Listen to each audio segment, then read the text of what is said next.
I love being alive. I wake up every morning very grateful that I'm alive. It's more than enjoyment. I'm very happy to be alive.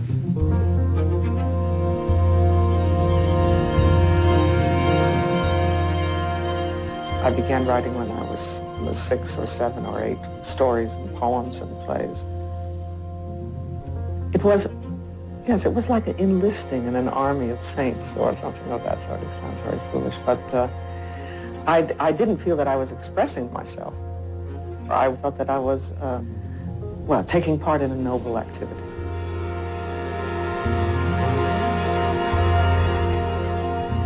My mother was very much someone who was interested in everything. Intellectual and cultural and aesthetic and sensual experience. When I turned 40, I was in China. When I turned 50, I was in France. When I turned 60, I was in Sarajevo, and the bombs were falling. Being 70 sounds very awesome. Despite my 2 bouts of cancer, I feel fine.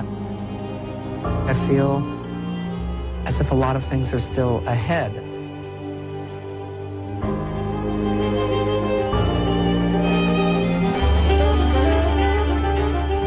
One of the country's most controversial writers and social critics. She was a relentless campaigner for human rights and against wars. Most intelligent woman in America. Critic, activist, playwright, essayist. She wrote 17 books and won major awards, including the National Book Award. Susan Sontag was 71 years old.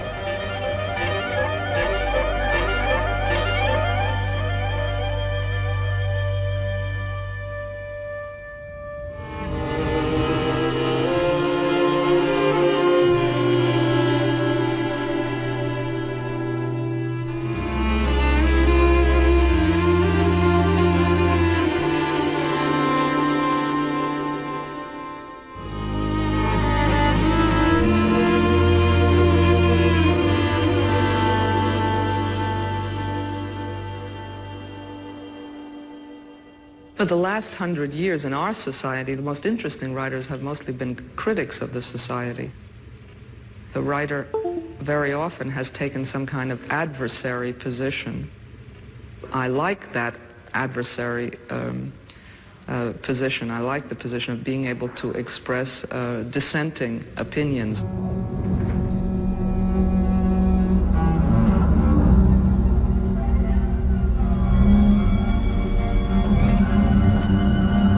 Shortly after September 11th, Susan Sontag became one of the first prominent Americans to publicly state the attack was carried out in response to U.S. foreign policy.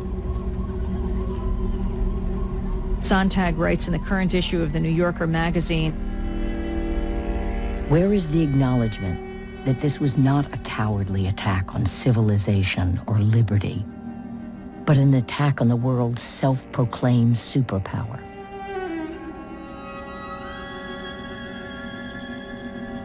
This sort of build-up of moralistic words to describe this horrendous atrocity was not helping us to understand and reach an intelligent response, political and military, which I'm absolutely in favor of. I'm not a pacifist. There's so many opinions around, and I guess I'm just a very straight First Amendment, strict First Amendment person. You're I also a very offensive writer. You are part of the Blame America First crowd. You said that we were to blame for our foreign policy. I never said anything of the kind. Believe me, I'm just as patriotic and against the terrorists. Well, your version of patriotism is blame America, blame America. Oh, dear. We have a long tradition of debate. I'm interested in people having a historical understanding of where we are so that we can better defend ourselves and stop international terrorism. And let's get into your position.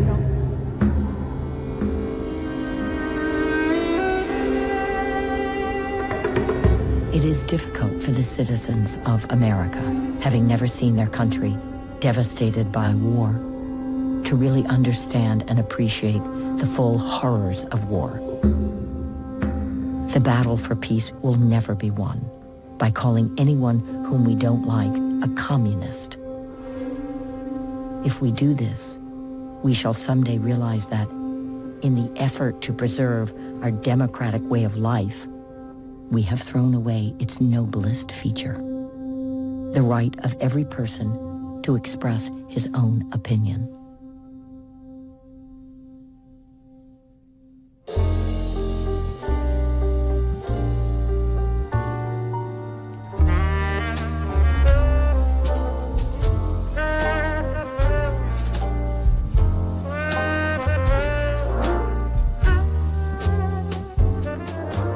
Everyone who knew I was totally in love with her. We never dated, but we were always together.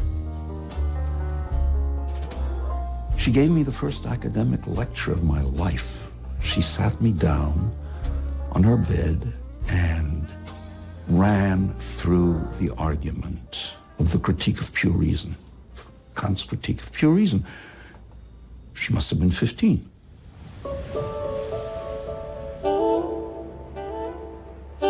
In Los Angeles of my bookstore-besotted life, the Pickwick on Hollywood Boulevard, where I went every few days after school, buying when I could, stealing when I dared. I had to acquire them, see them in rows along the wall of my tiny bedroom.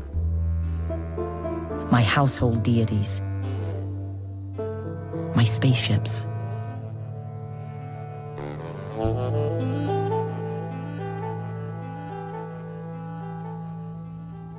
In 48, I graduated from high school. Sue had another semester of high school to do, and in the second semester, she went up to Berkeley. And the very first day, I was standing online registering for a class, and I heard somebody ahead of me say Proust. And I thought, oh my God, it's pronounced Proust. I thought it was Proust. And then I thought, I'm home. I've reached a place where somebody else has read the books that I have read. It was freedom. It was like escape. Susan went to Chicago. How Sue became Susan Sontag led through Philip Reif. I was assigned to Philip Reif's social science class at the University of Chicago. After, I think, 2 or 3 weeks, I called her and said, you've got to go hear this guy. He's a brilliant lecturer who manages to put together Freud and Marx. So she went, and apparently 10 days later, they were engaged. That was not my recommendation.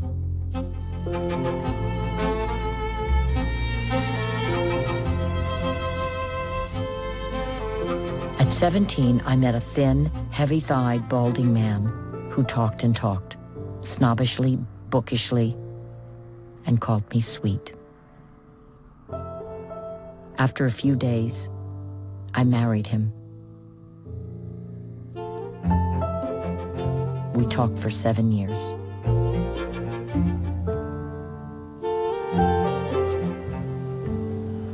It was a very small wedding. We went afterwards to Bob's Big Boy for a hamburger. She and I were giggling a little. That I remember, that we just, each caught the other's eye, and that was it.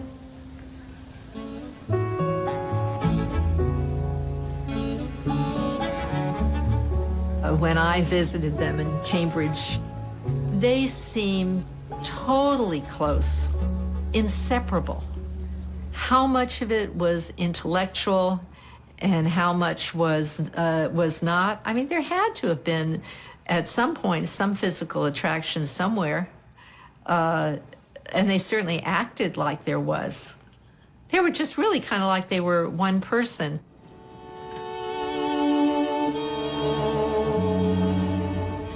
I had a difficult birth. David was big. A lot of pain. I wanted to be knocked out, not to know anything.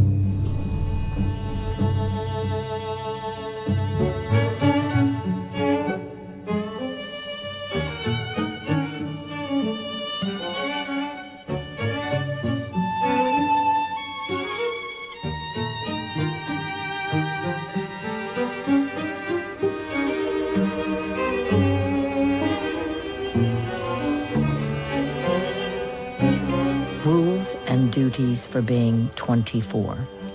Have better posture. Write mother 3 times a week. Eat less. Write 2 hours a day, minimally. Teach David to read.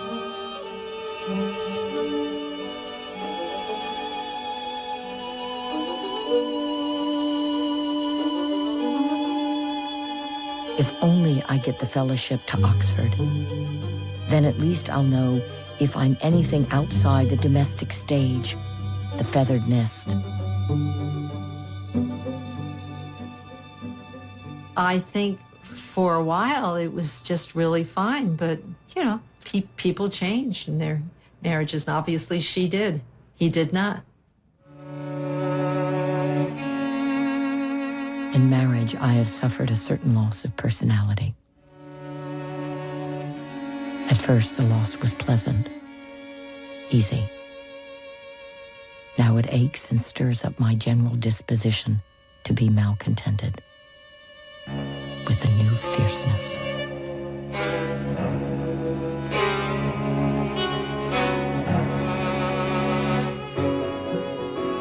Just got the fellowship. Study philosophy in Oxford.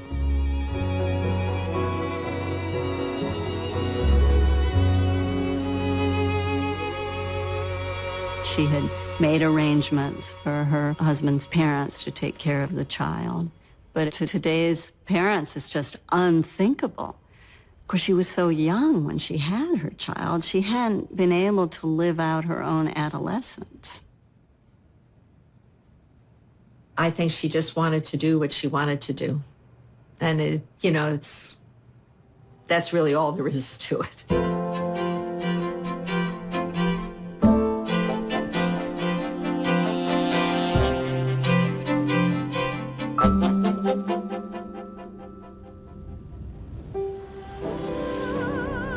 Je l'aime.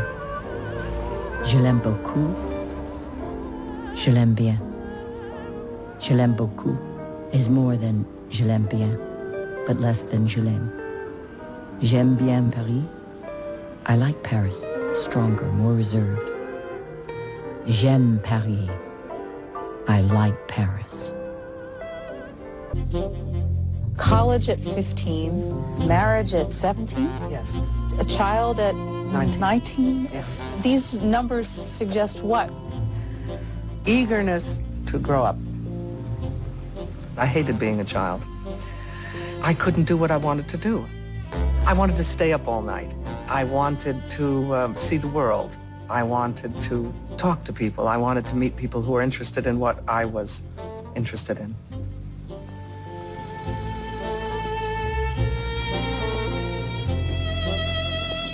My parents lived abroad. They lived in China. My father was a businessman in China. They came back to the United States for my birth and for that of my younger sister. Then they left us with various relatives. Milk with vanilla flavor in it and peanut butter crackers. The egg timer on the wall in the kitchen. Betting 25 cents on the World Series with Gramps. I for the Yanks, he for the Bonds. From my upper bunk, testing Judith on the capitals of all the states. Daddy died October 19th, 1938.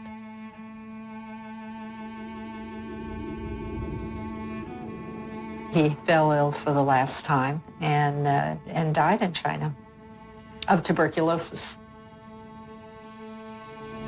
My father died so far away, and without my knowing it, I didn't even know he was dead until about a year after.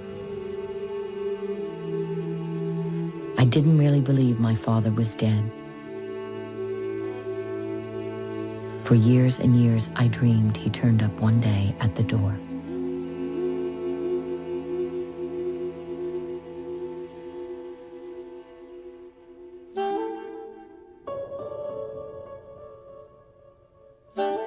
When I was 6, my sister was 3. We ended up with my mother, who was very much a part-time mother in Tucson, Arizona. Our mother, Mildred, didn't focus totally on us. Let me put it this way. We had a lot of uncles who were not our uncles. And they just kind of came and went. I wasn't my mother's child.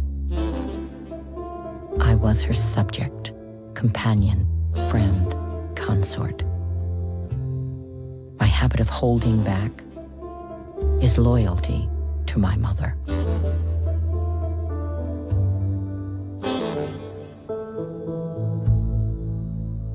My mother met a very glamorous war veteran, full of medals and shrapnel. He had been shot down 6 days after D-Day and was convalescing in Tucson, and his name was Sontag. They just went to Mexico one day, and they came back and they said, we're married. And Susan and I were extremely hurt that we weren't invited to go to Mexico to the wedding. We were delighted to have a change in name. We were so clearly identified as being Jewish with a name like Rosenblatt that my sister, who was older and I guess an easier target, did get hit in the head and called names. From Tucson, we moved to Southern California and ended up in Sherman Oaks in the Valley. I can remember a rather small house, very modest, and I was lying on my stomach in the living room, and I was reading, and then this large pair of pants and shoes walked by me, and of course it was Mr. Sontag. He said, Sue, if you read so much, you'll never get married. And I burst out laughing. I thought this was the most preposterous thing I ever heard, because it never occurred to me that I would want to marry someone who didn't like someone who read a lot of books.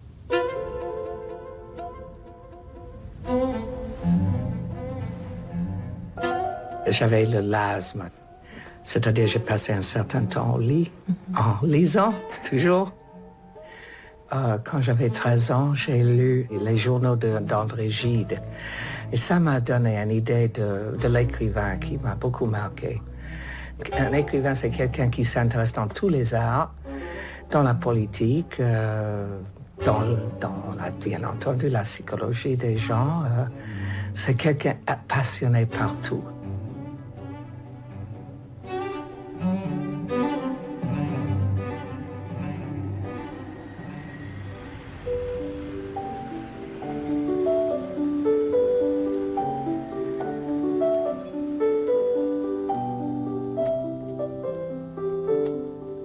Sontag est professeure à l'université de Columbia. Elle enseigne la philosophie. En 1963, elle publie son premier roman, Le Bienfaiteur. Le livre est traduit en 18 langues. Alors, au fond, c'est quoi votre roman? C'est un roman fantastique, c'est un roman d'humour, c'est un roman de satire. Si on vous demandait de le définir, vous diriez quoi? Alors, c'est difficile de choisir un de ces qualifications, mais il m'apparaît tous, et aussi, si vous voulez, si vous permettez, un roman philosophique. The truth is always something that is told, not something that is known. If there were no speaking or writing, there would be no truth about anything. There would only be what is.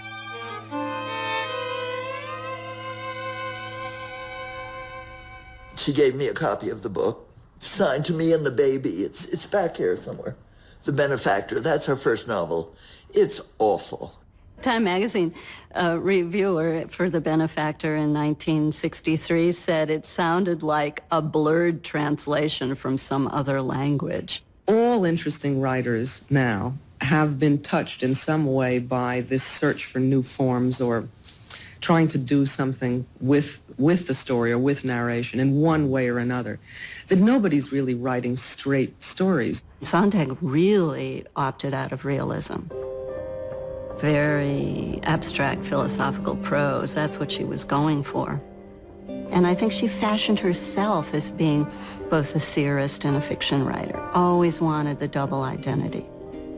That's why I find The Benefactor a really brave book, even though it's a bad novel.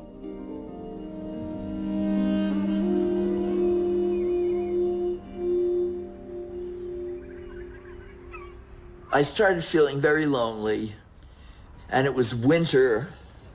Winter is awful in Paris. Susan was living in New York already. I just had the idea, maybe I should go back to New York for a while and see what it's like.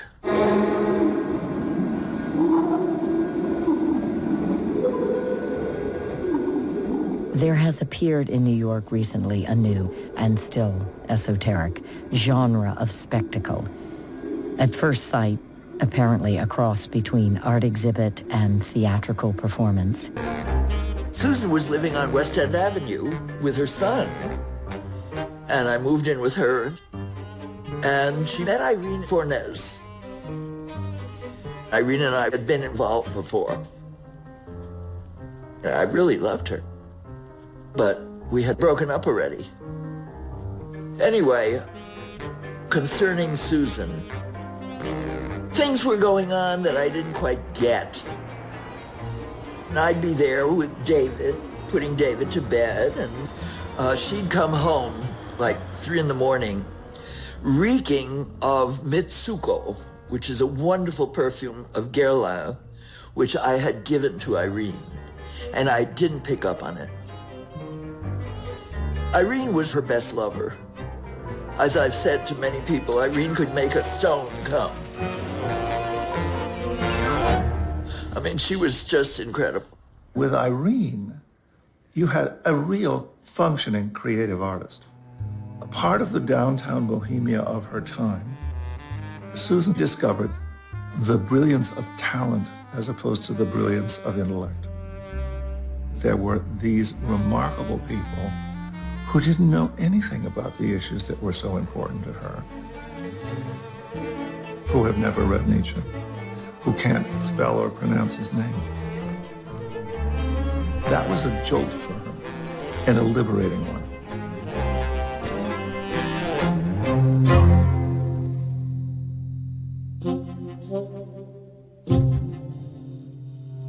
What I love, what draws me very much to writing, is it's a way of paying attention to the world.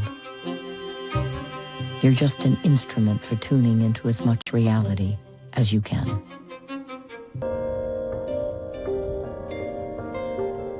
To interpret is to impoverish, to deplete the world in order to set up a shadow world of meanings.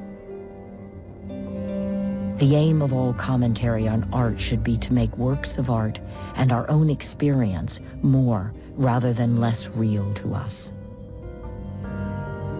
We need an erotics of art.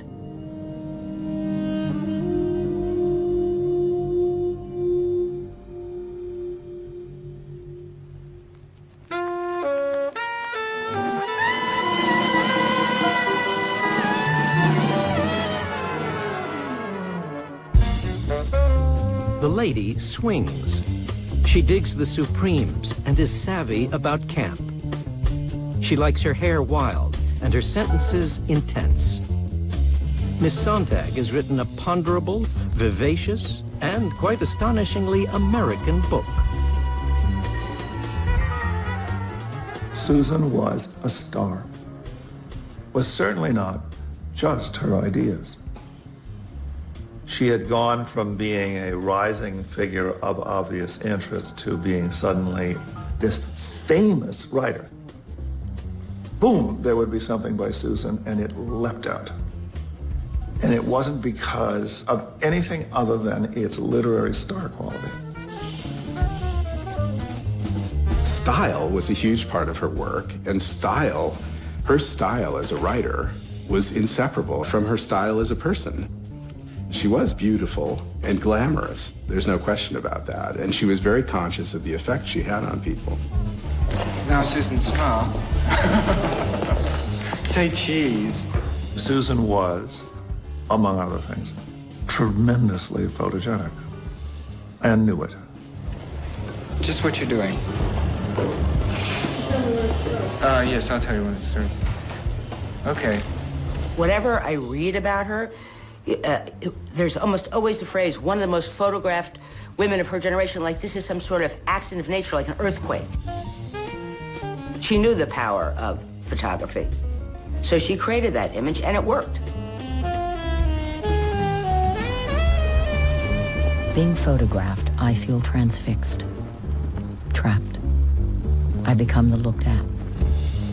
For as much as I am a professional seer, I am a hopelessly amateur CE, an eternal photographic virgin. I feel the same perplexity each time I am photographed.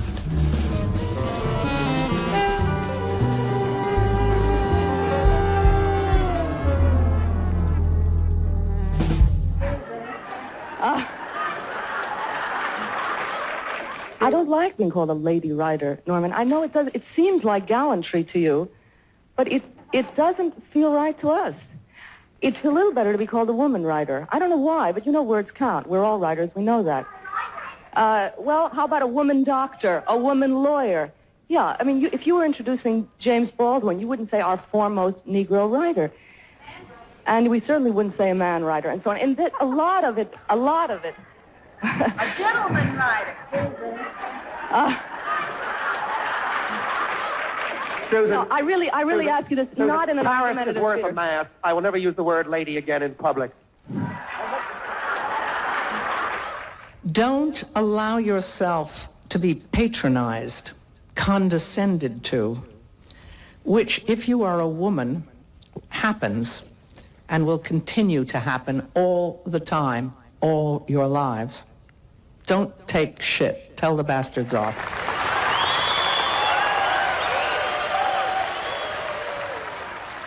When she had just become a Forrest Strauss and Giroux author, Roger and Dorothea Strauss were giving one of their parties. The custom was that after dinner, the men would go off to one room to smoke their cigars and have their conversation, and the women would go off to another room. When Susan saw this, she just went to join the men.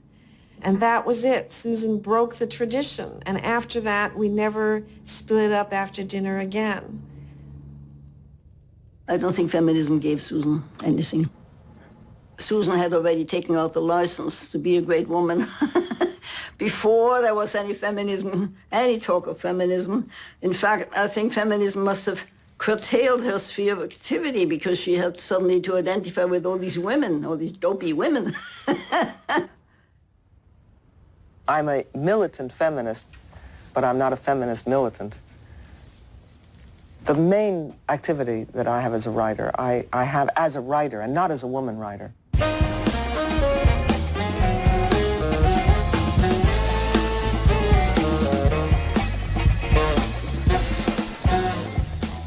To be a woman is to be an actress. Being feminine is a kind of theater and stylized gestures. The feminism is there, but she was such an individual. You know, she so hated to be pigeonholed that I am not going to stamp my little feet and say, naughty, naughty Susan Sontag, why weren't you marching with your now button? But she was a feminist who found most women wanting. Why do they waste so much time worrying about what they looked like instead of what they thought? I don't know what it means to be trapped in domesticity. I was married. I had a child whom I raised mostly myself because I was divorced when my son was 7 years old. And I have had a domestic life. I just don't think it's a trap.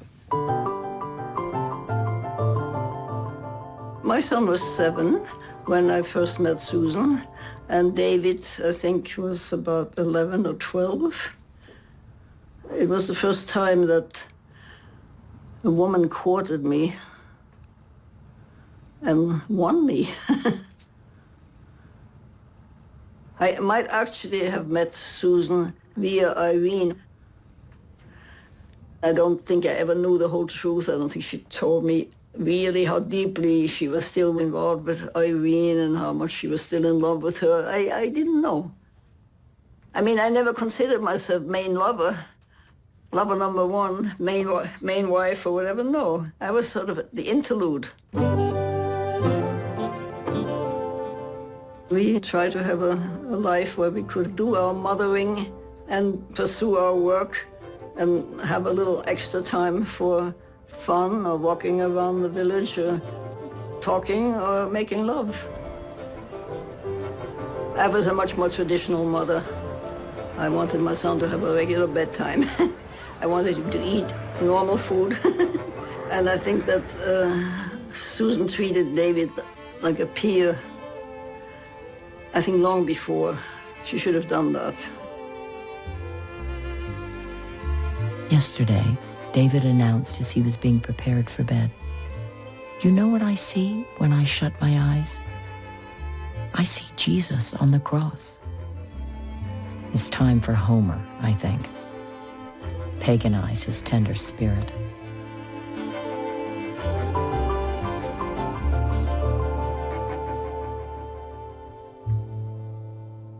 I think she came to me for the part that was the old Susan. The one who was hungry and took off her shoes and raided the refrigerator and started to gossip and be very comfortable. I knew that she had really another life among very famous people. On one or two occasions when I was in some lecture or some social event, Susan treated me quite shabbily. She didn't introduce me, or if she did, then she left me standing there, and that offended me and hurt me a lot. She was never able to know what goes on in another person. I mean, the sensitivity that we exercise in everyday life all the time, you know, like, what are you thinking? What are you feeling? Where are you in this? I saw Susan was not sensitive. She's not a sensitive person.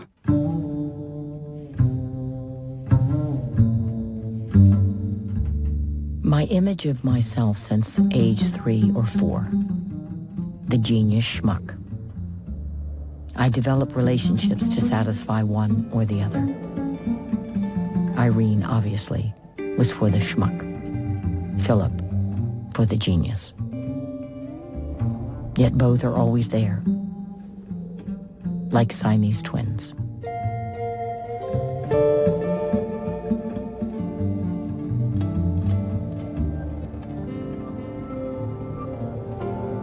It came to me last night that I have lost Irene, like a bulletin coming into view in Times Square. Her eyes are blank. She has let go.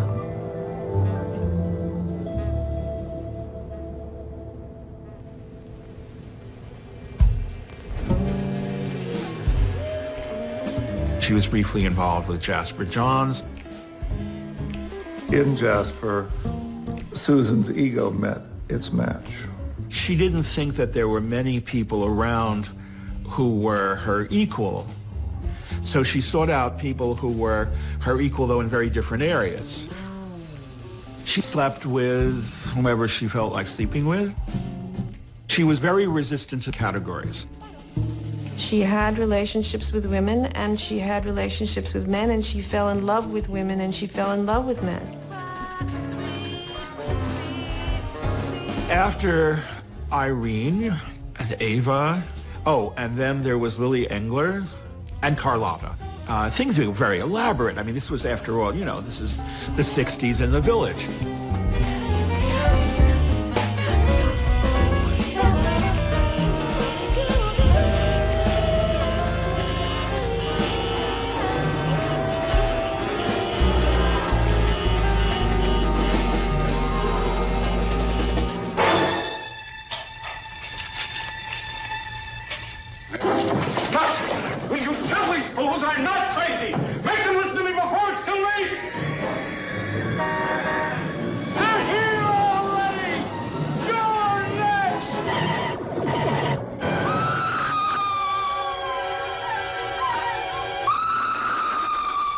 She writes about science fiction, like trashy science fiction B films, you know, the invasion of the body snatchers. You cannot imagine any other Newark intellectuals writing about this. It's just preposterous. We live under continual threat of two equally fearful but seemingly opposed destinies, unremitting banality and inconceivable terror.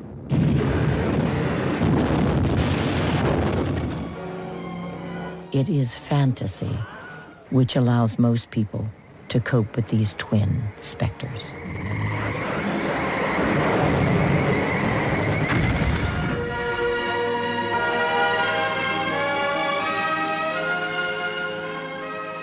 It was from a weekly visit to the cinema that you learned how to strut, how to kiss, to fight, to grieve.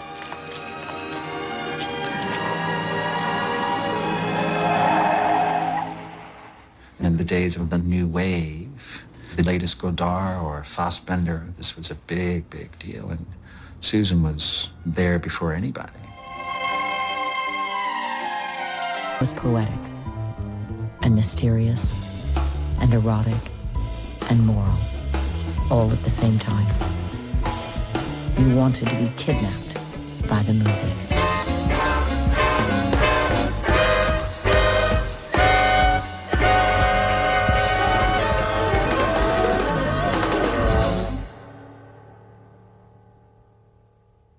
She says to me blandly over dinner in a Chinese restaurant, oh, by the way, I'm going to Sweden to make a movie. Vill du döda min man? She got a letter saying, Dear Miss Sontag, we would like you to make a movie. This is like fantasy land. It's fantasy. It doesn't happen to anybody. It's a very strange movie.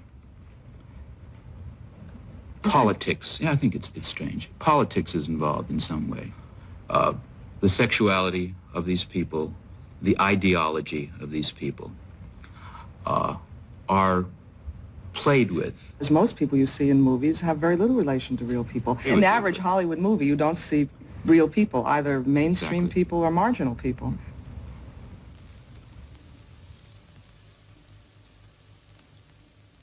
Bocca. Bocca.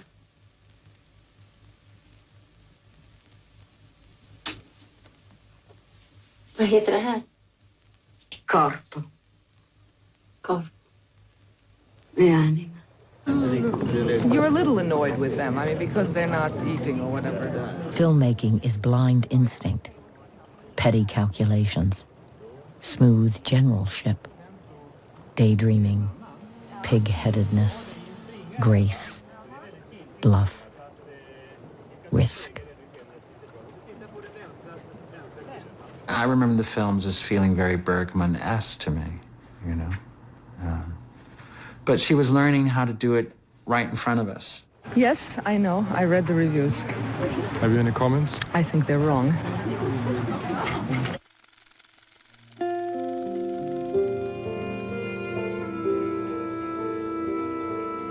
I love photography so much. I look at pictures, I think about pictures all the time.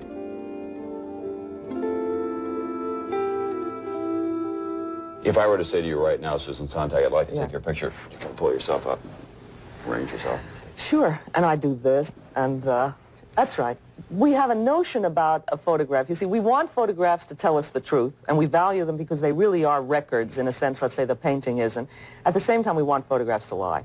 We want them to make us look good, that is to say, better than we normally look. The sense of the world is now ruled and shaped by photographed images.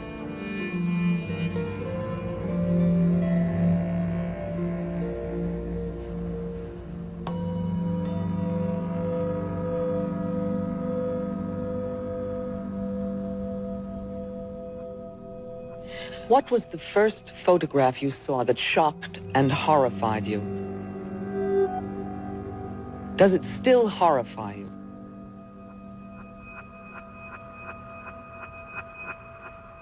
I think the overall effect of photographs, of painful, terrible photographs, is that one is less shocked. I think that when you see a lot of very shocking and painful photographs, you flinch less. She's very deeply concerned about the way that the image is consuming all the public space for thinking. She thinks we should be dieting, right? That we should be consuming fewer images.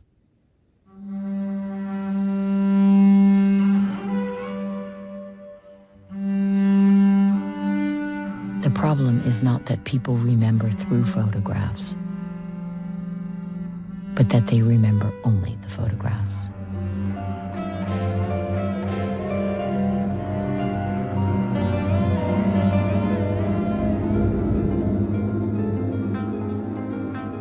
I come in, I have my own keys, and I see the first sort of pre-copy of On Photography. So I take the book and I go running upstairs, and there she is, indeed, lying spread-eagled on her back on her bed. And I say, oh, you know, it looks so beautiful in the two tones of gray and all of this. And nothing, not a word. Sit down on the bed, and she just turns her head, looks at me straight in the eyes and said, but it's not as good as Walter Benjamin, is it? And I thought, okay, moment of truth. And I took a breath and I said, no, it's not, but that doesn't mean it isn't the best book of essays by an American since the Second World War.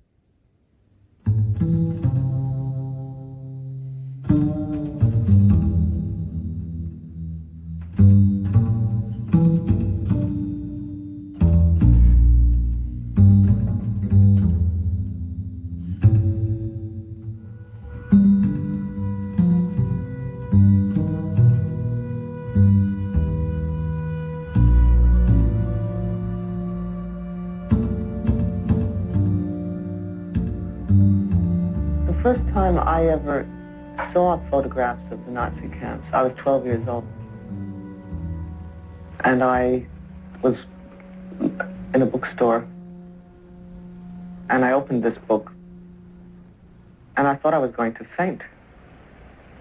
I was so upset. I immediately closed the book. I was trembling, and then I opened it again. And I knew what I was seeing. I knew that the Nazis had killed a lot of Jews. I knew that I was Jewish. But I didn't know it meant what I saw.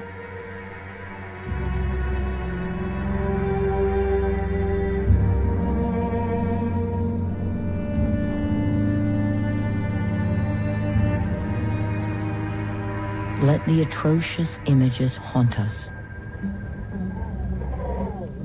This is what human beings are capable of doing, may volunteer to do, enthusiastically, self-righteously. Don't forget.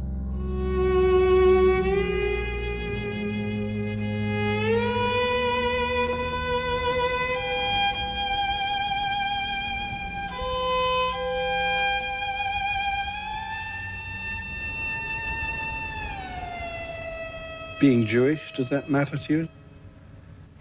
It matters in the sense that I would always stand up and be counted any time that it mattered for other people. I'm Jewish because other people say I am, and because that's what I am sociologically or historically. I come from a family which generations ago belonged to a religious culture. We talked a lot about my life as a German Jewish refugee. My having come out of that background, and Susan just, I guess, peeling down to certain essentials. It was very important to live a mundane life and yet also to be in touch with the possibility that your life could change radically any moment. I feel, as a Jew, a special responsibility to side with the oppressed and the weak.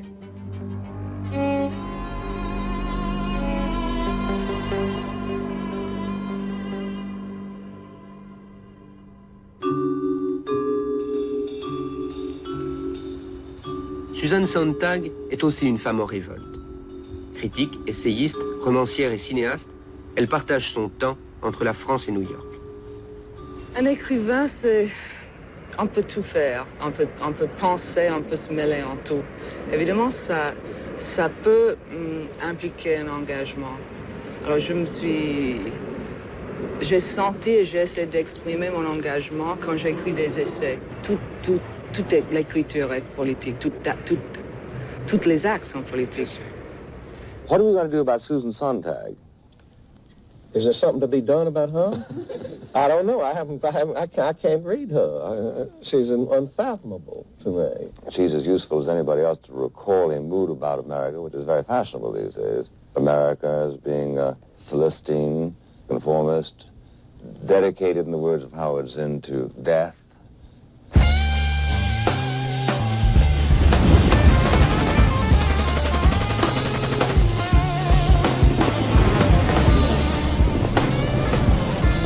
At this moment, firm-bodied children are being charred by napalm bombs. Young men, Vietnamese and American, are falling like trees to lie forever with their faces in the mud. As writers, guardians of language, we may and should conceive ourselves to have a vocational connection with the life of truth, that is, of seriousness. Let's be serious.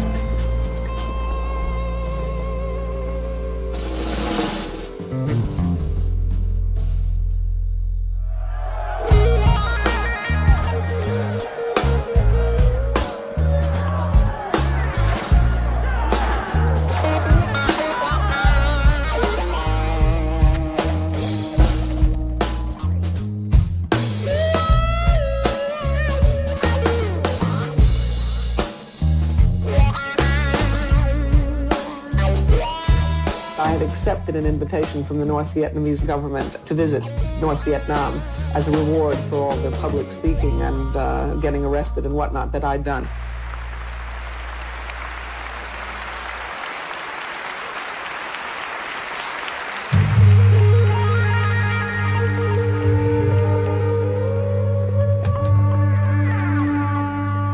Shakespeare, parliamentary government, Baroque churches, Newton, the emancipation of women, Kant, Marx, and Balanchine ballets don't redeem what this particular civilization has wrought upon the world. The white race is the cancer of human history.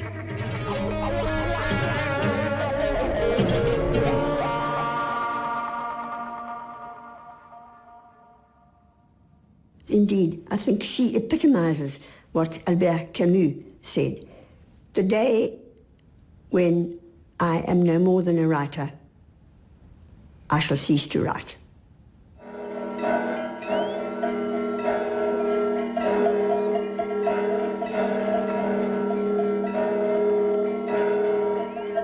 I arrived in Israel with a small crew during the recent Arab-Israeli war to make a so-called documentary. Being rather tuned into sadness, to the tears of things, I put a lot of that in the film.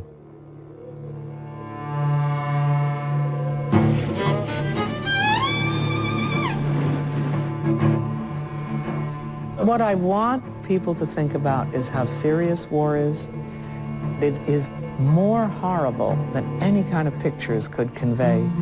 And maybe one of the most horrible parts of it is that it becomes a normality. There is a culture of war.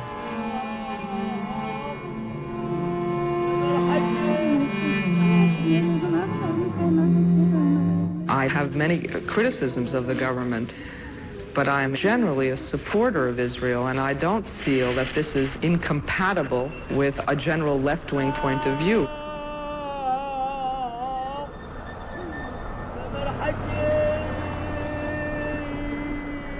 Promised Lands was made possible by Nicole Stefan. She was born Nicole Rothschild. She had to flee France from the Nazis. She entered into the resistance. She was arrested. Then she became a movie star. She was Jewish. So there was absolutely everything to fascinate Susan Sontag. She had rented an apartment on the Place Saint-Germain. And of course, being Susan, it wasn't just any old apartment. It was Sartre's old apartment. So this is where Beauvoir and Sartre would meet. And she literally never spent a night in the apartment. She had immediately moved in with Nicole.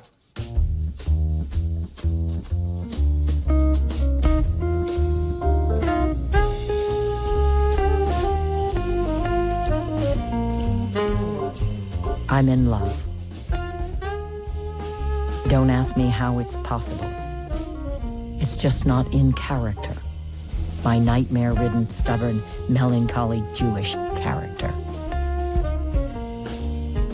And yet it's happened. Ma sœur était tellement subjuguée par Suzanne. D'abord Suzanne et puis après moi. Voilà. Ça se résume à cela. Ouais. Ce qui quelquefois m'a gâché. Je dois vous dire, c'est vrai.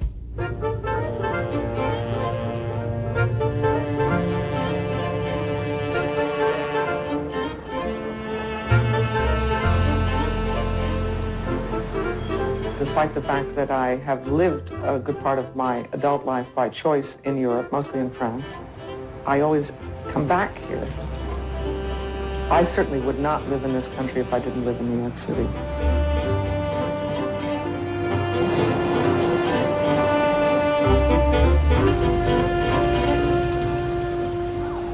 We were talking one morning, chatting, and she said, well, I have to hang up now. I've got a very busy day today. I have to find out whether I'm being thrown out of my house and whether I have cancer.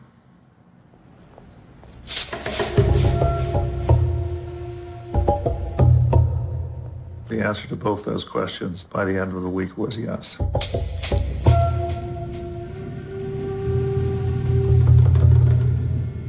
While I was busy zapping the world with my mind, my body fell down.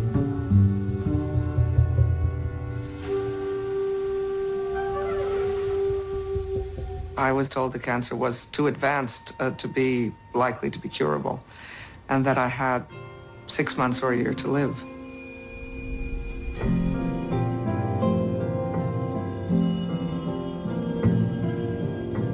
Trying to race ahead of my death, to get in front of it, then turn around and face it.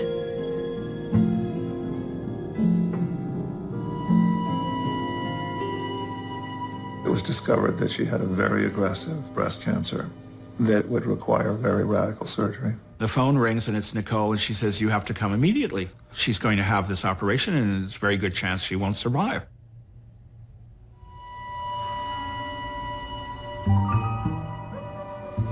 I never thought Susan would die. She was so alive.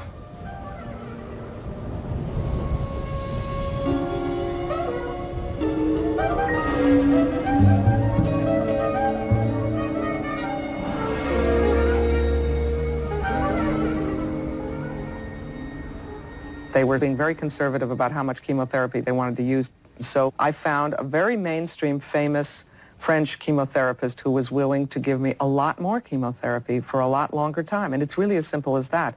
I didn't accept the fact that my case was hopeless.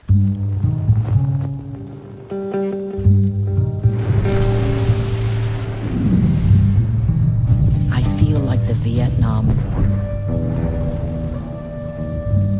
They're using chemical warfare on me. My illness is invasive, colonizing. It makes me want to shut up. My body is talking louder than I ever could.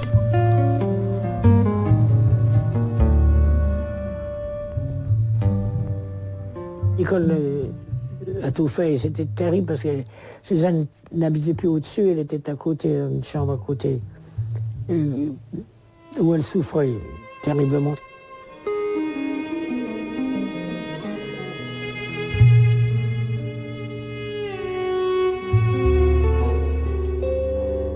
Only with Nicole could she completely let her hair down.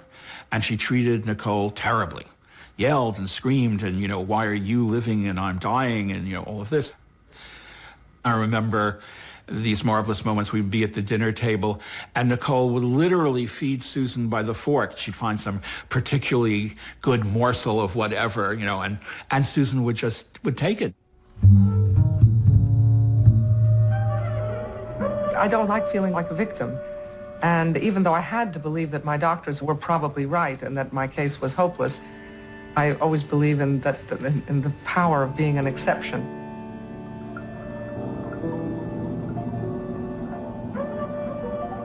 Et puis un beau jour, c'est vrai, du jour au lendemain, elle a été sauvée. Elle a guéri. Et ça, c'est le médecin d'une part, Nicole ensuite, et Suzanne, parce que si on veut en sortir.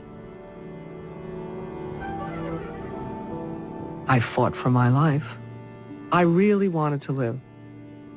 I have no difficulty in saying, yes, I fought for my life. I did.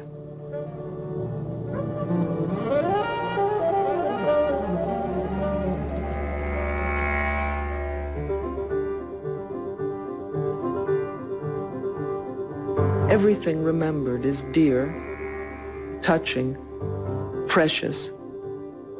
At least the past is safe, though we didn't know it at the time. We know it now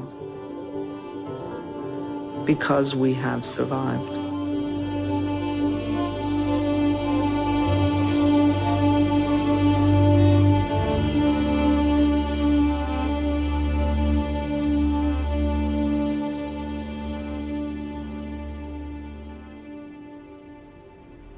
The oldest idea of illness, of what causes illness, is that it's some punishment, something that you actually deserve or that you've brought on yourself. My subject is not physical illness itself, but the uses of illness as a figure or a metaphor. My point is that illness is not a metaphor, and that the most truthful way of regarding illness is one most purified of metaphoric thinking.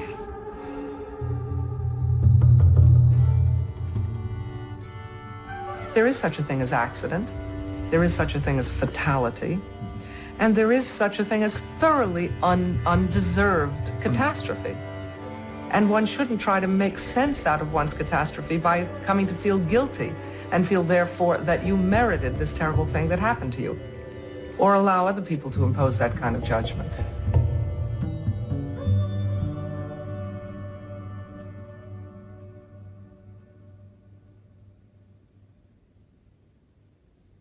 Susan had been in a relationship for years with Nicole Stéphane, who lived always in Paris. And Susan had been in the habit of spending, almost half her time there, all of the summer for one thing. But that relationship broke up.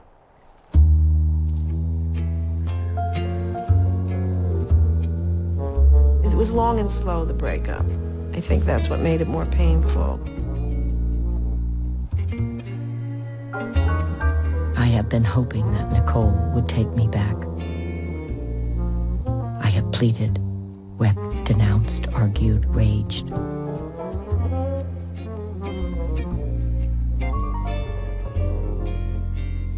Don't bother to lie.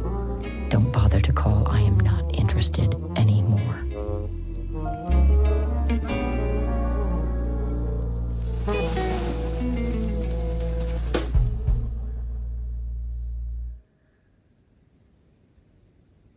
When I met David, he was living at home.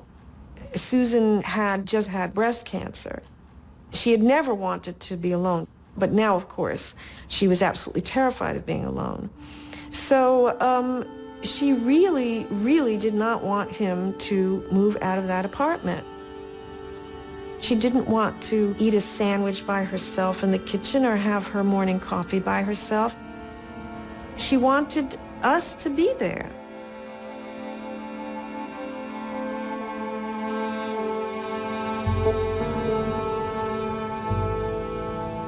Do I resent not being a genius? Am I sad about it? Would I be willing to pay the price for that? I think the price is solitude.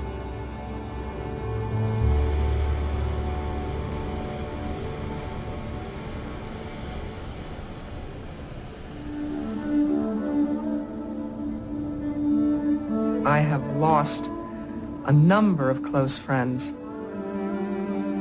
I've been going to funerals for the last 5 years. I realized that people were made to feel guilty or ashamed for being ill, and that drives me crazy. Then I do feel that I must, get on a horse and do battle on behalf of the punished ill. That memory I have in the kitchen of the phone ringing, she explains that she's been on the phone with the guy she doesn't know who had AIDS and who called her up and wanted to talk about illness. And at the time, there wasn't a lot about AIDS and how to deal with it, how to talk about it. It was still a very terrifying, stigmatizing sort of thing.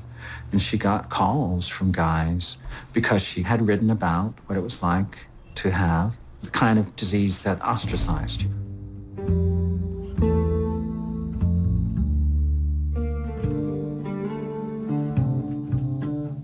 When I was home, he's reported to have said, I was afraid to sleep. As I was dropping off each night, it felt like just that, as if I were falling down a black hole. To sleep felt like giving in to death. I slept every night with the light on. Never mentioned, Kate confirmed, that whatever happened, it was over, the way he had lived until now. But according to Ira, he did think about it. The end of bravado, the end of folly, the end of trusting life, the end of taking life for granted and of treating life as something that, samurai-like, he thought himself ready to throw away lightly, impudently.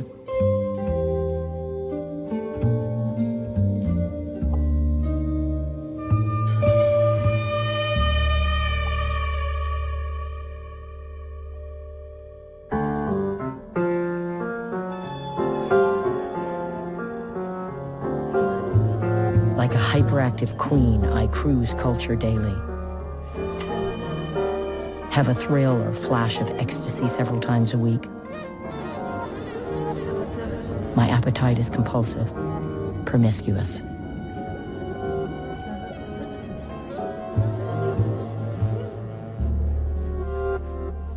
Susan was attracted to women who were dedicated to something. Right. So Irene had her plays. Nicole was this producer. Lucinda Childs. They were very successful at what they did.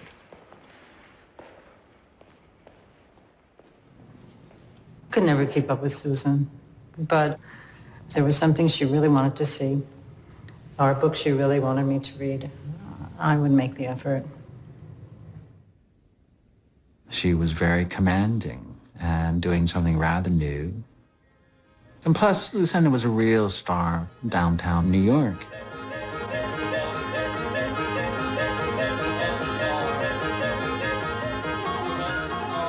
Susan's feeling was that she preferred to stay very private, wanting to just be a professional. That's my identity, as far as I'm concerned. I'm a professional. And not wanting to hide anything, but, just not wanting to necessarily demonstrate or be demonstrative about my private life.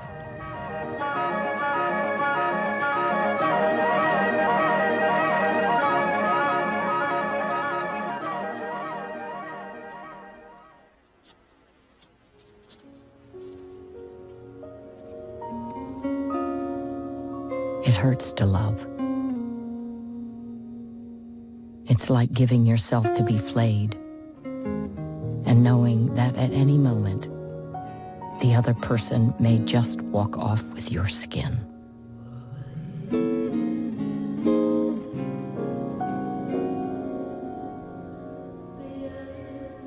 Susan broke off with Lucinda. She was wretched, and I took her home from something and stayed there that night, all night long with her, because she was so miserable. She spent about half the night telling me what a horrible person Lucinda was and how much she hated her and so forth. And then we got past that. She then said, about poetry, Richard, could you tell me about how to read verse? And we spent the rest of the night doing that with Wallace Stevens.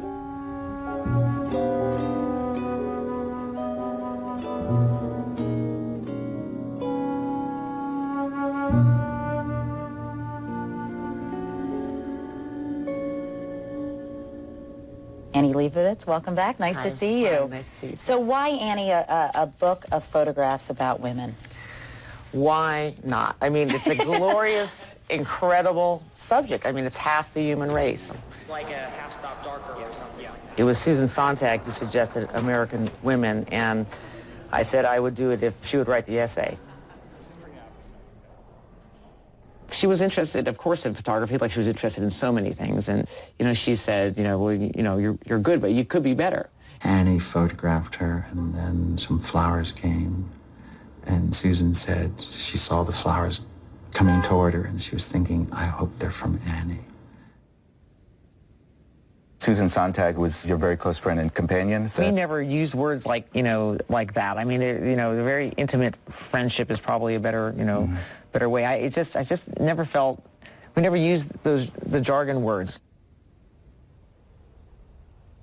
I would go to New York and stay with Susan. Susan would leave in the middle of the night because Annie was having a crisis. Annie was having a crisis with her family or something. Well, that story got to wear very thin after a while, and I kind of figured it out. Susan Sontag lived in, I think, 410 West 24th, and Annie Leibovitz lived in the tower here, 465. So they could see each other from their penthouses.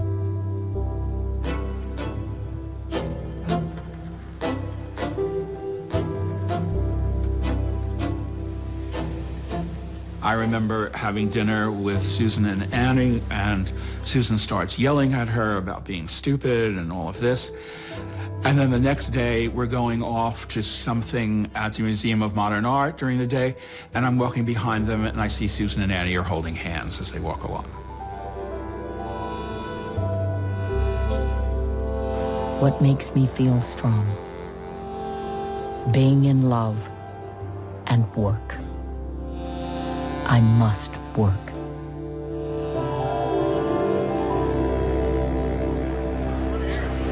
My name is Susan Sontag, president of American Center of Penn.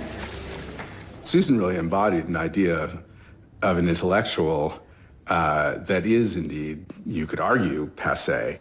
Mr. Chairman, distinguished members of the subcommittee, It had to do with her belief in what the role of the writer should properly be. The writer was supposed to take a stand. The writer was supposed to be there on the front lines. The writer was supposed to stand for something.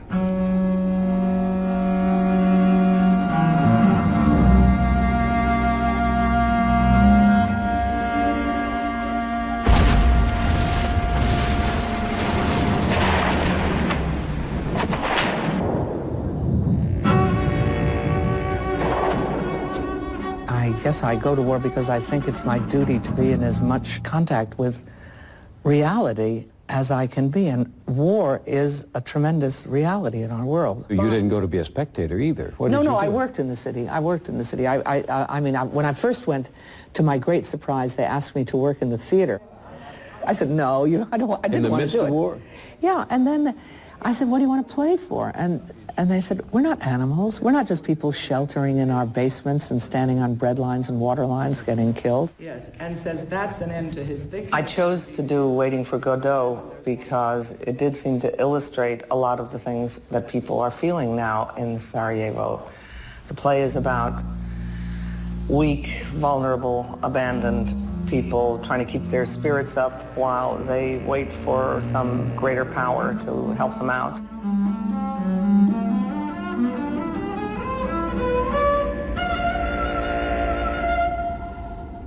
There's a certain kind of person who likes to put themselves in extreme situations because they feel life is lived more fully there. And Susan was one of those people. You're just a little bit more notched up than you are sitting around having coffee in New York City. Writers don't save lives. Writers would like to save lives because it's more heroic. military action. That's what it takes to stop a genocide, by the way. Not productions are waiting for Godot. She had this kind of heroic sense of what some human beings could accomplish in music, in writing, in art, in film, in everything. Extraordinary people. But, you know, it was a limited number of people. And was she ever going to drag herself up there onto Olympus?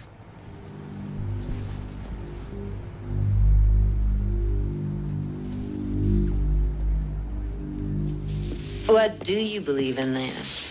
The hanging curveball, high fiber, good scotch, that the novels of Susan Sontag are self-indulgent, overrated crap. I believe in long, slow, deep, soft, wet kisses that last 3 days. And I think Susan Sontag is brilliant.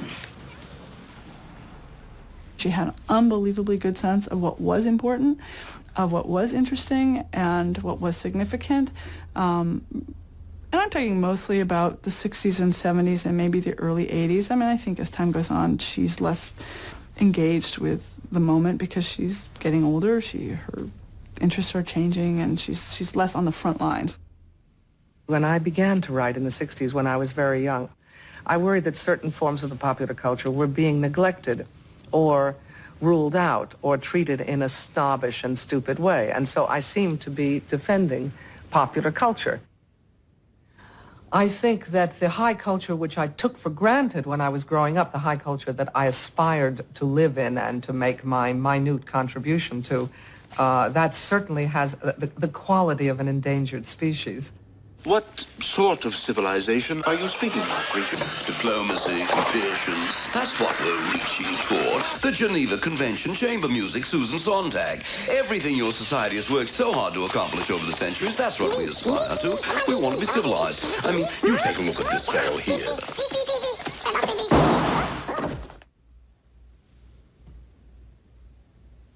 Don't you find yourself almost inevitably drawn to the television set, to the so-called popular questions, the questions of what most people are seeing as art, thinking, being sold? No.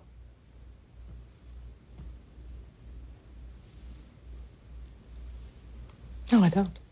And you know I don't. I've said it in countless interviews.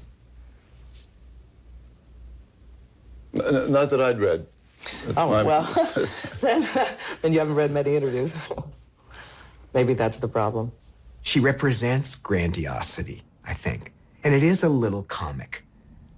And there is an aspect of camp. Susan Sontag is camp. Her seriousness is kind of camp because it seems a bit of a pose, and it's mannered and stylized. But that's part of the fun of the package of Susan Sontag.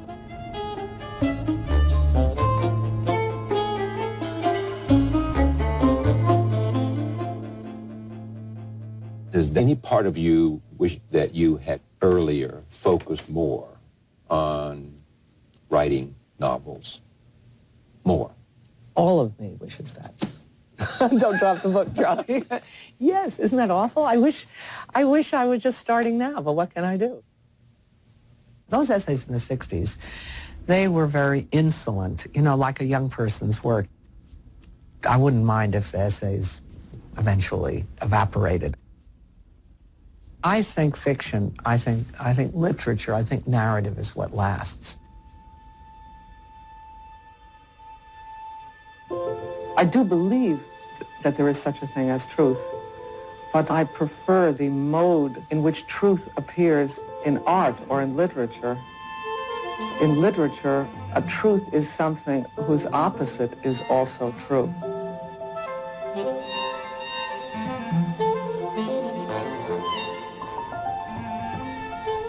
The last two novels, one is called The Volcano Lover, and the more recent one is called In America.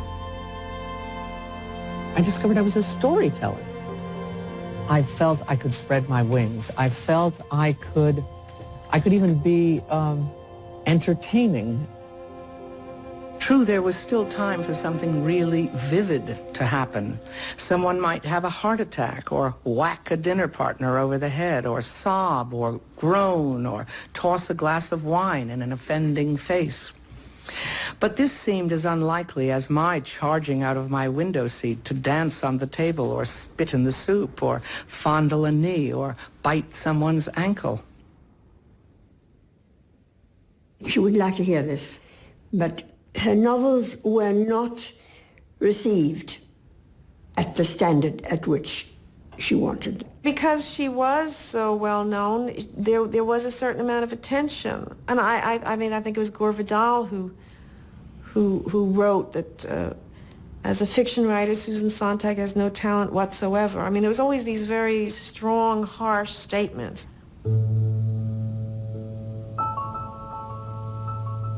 She did win the National Book Award for In America. The Volcano Lover was a huge critical and commercial success. Sometimes awards are given in recognition of a career as much as the merits of a particular book.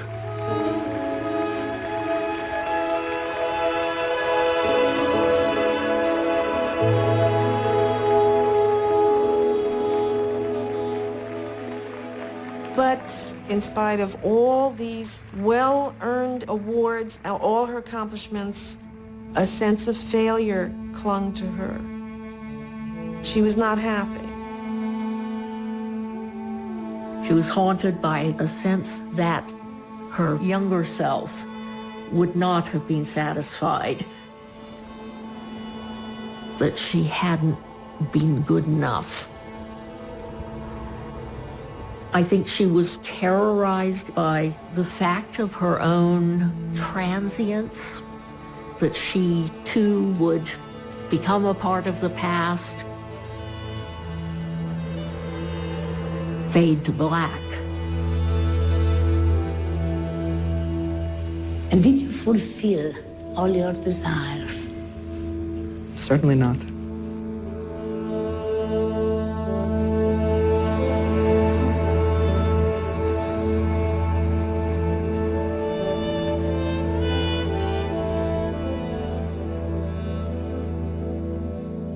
Ann Leibovitz is here. She is perhaps the best-known American photographer around. She has also published 6 books of her photographs. Her most recent one is called 9 Pounds. No, it's called A Photographer's Life, 1990 to 2005. In it, Annie publishes celebrity photographs as well as portraits of family members, her 3 children, and perhaps the most important person in her life, Susan Sontag. My gosh, the years that I'm supposed to work on the book, 1990 to 2005, are the years I was with Susan. I just got very excited because I thought I'm going to look at my work as if Susan was standing in back of me, you know, as if she was there, you know, working with me to put the book together.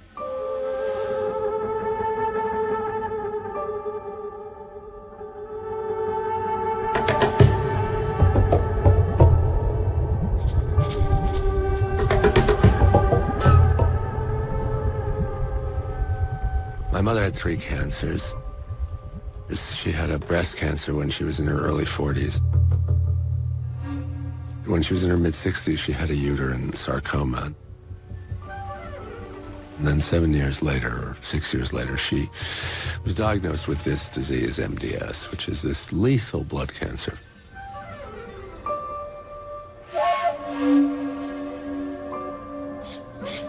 She needed to have a bone marrow transplant.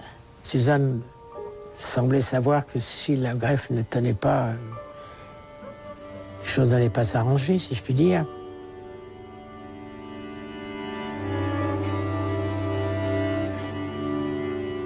I had just gotten back to the States, and she told me what was happening, that she had this leukemia, and then it was just raging, and she was very ill. And then she said, once I'm over the transplant, maybe you would come out at that transplant would be successful. And she said, of course, there's a risk because of my age and because of the previous illnesses and so forth and so on. She said, but it's my only chance. If she wanted to believe in the idea that she would be the odds once more, as she'd done twice in the past with cancer. It wasn't for me to stand in the way of that.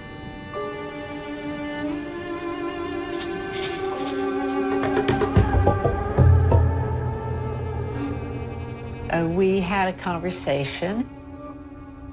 She said, you need to tell me what I've done that how I've wronged you. I said, well, I'll do it if you'll do the same thing. And that's when she told me, you know, this inane wish of hers that I'd become an attorney. And I thought, well, that's really softball. I told her the next day that I very much resented the fact that she didn't attend our wedding. And most of all, I resented that she spent most of her life not being honest with me. And I think I really did strike home. And she admitted that she was sorry she didn't come to the wedding. And she said that I was right, and she was sorry about that.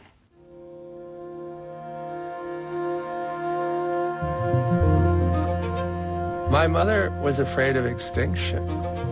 You are extinguished. And I think that's what she felt, and I think it terrified her.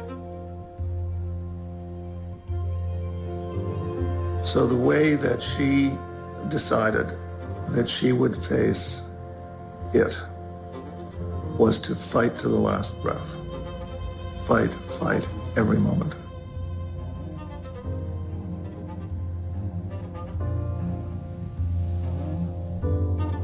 I guess I'm a little like Susan in that I always thought she would survive, too. She had this transplant in the Fred Hutchinson Cancer Center in Seattle. And when the doctors came to tell her it hadn't worked, she started to scream.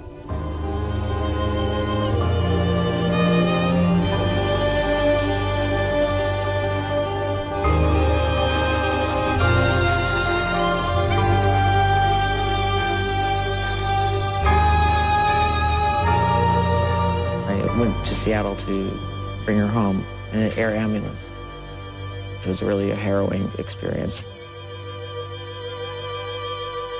She then returned to Sloan Kettering because it was over, and she was being sent there to die. And she did.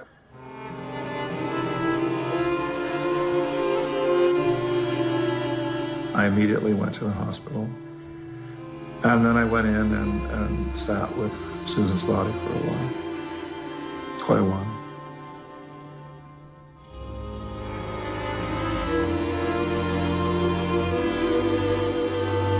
If you're interested in everything, if you're curious about everything, it's a lot harder to die.